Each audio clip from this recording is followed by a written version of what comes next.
Hello, and welcome to Adjuvant Recruiting 101. My name is Joe Villalobos. I am the Director of Professional Services. And thank you for taking time out of your busy day to come and view our second segment. Yay! Yes, our second segment. Today's segment will deal with candidate profile. But before we get into that, I would like to go ahead and review a little bit about last week's segment. That segment was the definition of recruiting.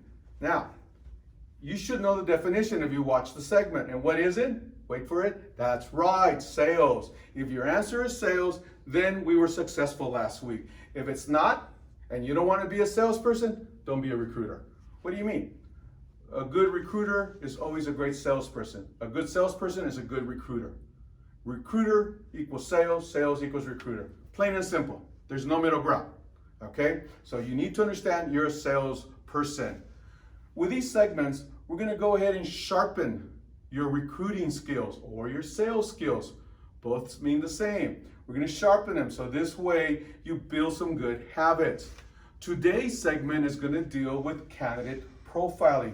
Very, very important. You're probably saying to yourself, "Oh, good, I don't have to sell." Yes, you do. What do you mean? You're going to need to sell yourself to that candidate that you're the recruiter they need to sign up with. Plain and simple. You're going to have to make that candidate feel comfortable that you're the right person to find them the right job. And to do that, you need to build a profile. Now, we're not going to be able to build a profile all in 15 minutes, but we do want to get some basic information. And this basic information is very important. It's 3 items or 3 subjects or whatever you want to call it. Very, very important. Okay, like I said, people buy from people they like. So what I'm going to do is I'm going to go ahead and ask questions. But while I'm asking those questions, I wanted them to feel comfortable with me. I want them to think, hey, Joe's my friend. That's right. You need to befriend them. You need to befriend them. It's just like a person that comes to your house, one of your friends. You always make them feel comfortable. Same here. And there's a correct way to ask these questions.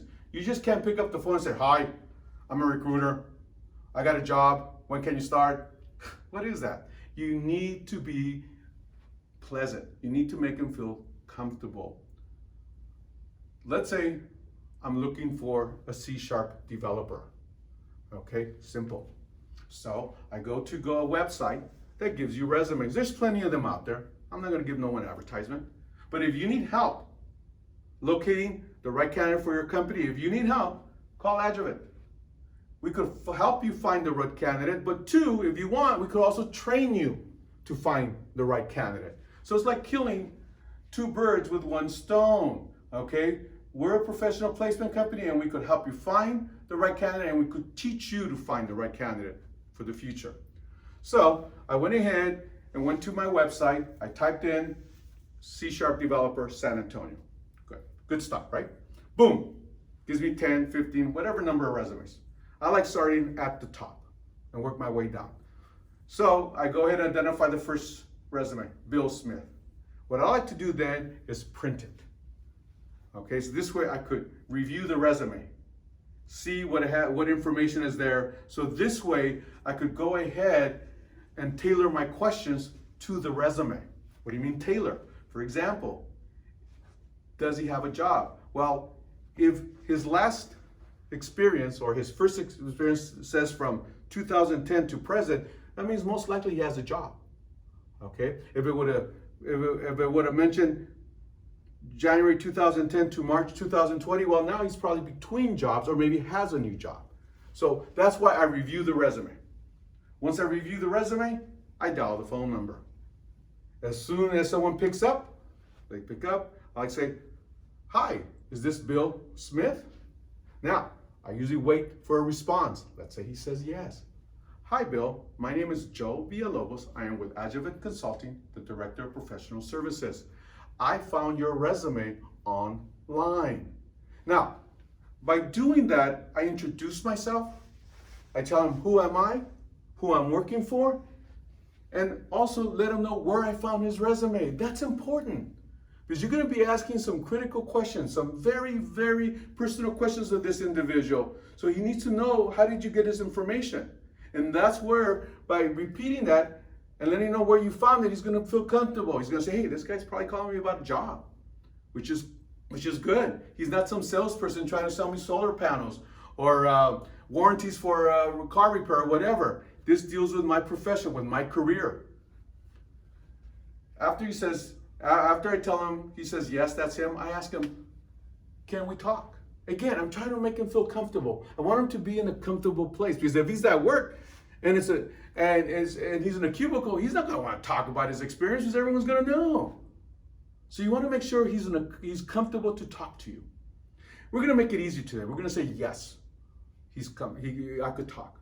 So my very first question is, well, I read your resume, and I want to know, what is the reason, what is the motivation, or why, word it however you want, for looking for a job. Because according to your resume, you're at ABC Box Company since 2010. You've been there for 10 years. Well, that's true, Joe. Yes, I am. So what's the motivation? Well, Joe, ABC Box Company is a small company, small IT department. There's 7 employees, and I happen to be second in charge. I would like to be an IT manager. Right now, it's impossible because my boss is the same age as me. Either he has to quit or move somewhere else before I can get promoted. So there is no way to move up the corporate ladder here. Okay, all right. And listen to him. Don't interrupt, listen. Write it down. And then as soon as he's done talking, then repeat it. So is it safe to assume, Bill, that you're looking for a IT job that is C# development? You'd like to be either a supervisor or an IT manager, but what's very important, that there's a way to be moved up the IT ladder. Is that correct? Yes, it is. Okay, good. Then the next question, but notice you repeated it back. By doing that, that person knows you were paying attention because you listened and then you repeated it back to them. The second question you ask is, what's the perfect job?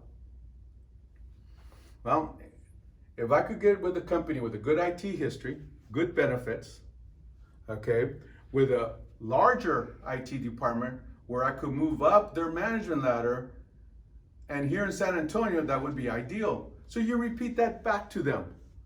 You say, so you're looking for a position that will either come in as a supervisor or an IT manager. You want to go ahead and manage a team of 3 or 4 with good benefits and good upwards movement. Is that correct? Yes. Okay, good. So that was the second question, is what's the perfect job? And how are you going to know the perfect job? They need to tell you. Because if you think you know that right off the bat, unless you're a mind reader, and I'm not a mind reader, you're not going to be able to get, or you're not going to be able to define what's the perfect job. The next question I ask is, what is your salary requirement? And it doesn't matter what number. Let's say, well, Joe, I'd like to make $130,000. Okay. So I like to right away set a range. What do you mean set a range? So if I find the right job that is with an IT company with a good history, with an IT position as either a manager or supervisor, with upward movement, and they're paying $129,000, you don't want me to call you? Well, no, Joe, that might, okay, so I know you're looking for 130, but what's the minimum? Now, why do you want to establish that? We'll cover that in different segments, but let's say he says, Joe, if you pay me 125 or plus, I'm fine. So now you know he's probably making between 115 to 120,000, because most people want a $5,000 bump. Okay, fine, good. So, Bill, if I come across a job as either a supervisor or as a manager with a good company, with a good history, with good benefits in San Antonio that pays $125,000 or more, you want me to call you on it? Yes. So right off the bat, you've already established 3 important items. 1, why they're looking. 2, what's the perfect job to them. And 3, what salary. And you got that just with some basic information questions. Now, is that all you need? No. But with those 3 basic informations, you could probably close a deal. Now, if you gather more information, then you might even get them a better job or be able to close it at a different level. But still, with that basic information is enough to run with. But I'm going to teach you, or we're going to cover other segments in the future, how to overcome some objectives to get the right information on him. But that's what we need to start off. But that's also letting that person know that you care because you ask those questions. Now, look at some of the candidates that you're trying to recruit right now. Do you know why they were looking? Don't ask the question. Do you know what's the perfect job? Do you know exactly what's the minimum they take? You probably don't know that, because if you did, you were probably closing them. But you need all that information, because by gathering that information, you'll be able to go ahead and match it up with the right job. And they'll match together. Gathering information, very, very important. Befriending the individual, important. People buy from people they like. Yes, we are salespersons, and salespersons have to be likable, because if not, they don't last long in this profession. And I know you're a recruiter, but you're still a salesperson. Get that through your head. Sales equals recruiting, recruiting equals sales. All our segments will talk about recruiting, but you will see that deal with sales and gathering information. Now, this is just the start of a profile for a candidate. There's other questions. There's other information you will get from them, but we will cover that in future segments. Today, we build the basic profile for a candidate information. Thank you very much. I look forward to the next one, which will probably be next week, and we'll go into different processes about building candidate profiles. Thank you. Joe Villalobos with Adjuvant Consulting.